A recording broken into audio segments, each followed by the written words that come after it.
تصدر الفنان طارق دسوقي ترند جوجل بعد ظهوره أمس مع الإعلامية ياسمين عز ببرنامج كلام الناس، حيث شهدت الحلقة حالة من الجدل الواسع بعد تصريحاتها المثيرة للجدل بشأن الوسط الفني. وغزل طارق دسوقي الإعلامية ياسمين عز وقال: أنا شكلي كده هبعت أجيب المأذون قبل الحلقة ما تخلص.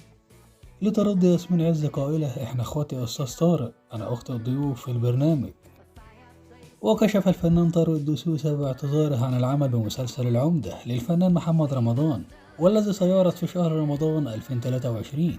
وقال الدسوقي خلال حواره ببرنامج كلام الناس والمذاع عبر قنوات MBC مصر إن اختلاف وجهات النظر بينه وبين مخرج المسلسل محمد سامي كان السبب الرئيسي في اعتذاره، مضيفا: حسيت إن مش ده الدور اللي أرجع بيه للناس.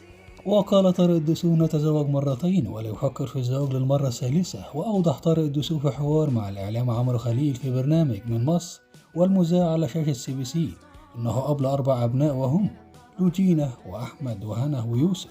وعن نيته في الزواج للمرة الثالثة قال: لا، أنا اتجوزت مرتين وحرمت أقسم بالله، ولا يلدغ المؤمن من جحر مرتين، وأنا اتلدغت مرتين وفي داعي للتالتة. انتظروني في حلقة قادمة وإلى لقاء آخر إن شاء الله.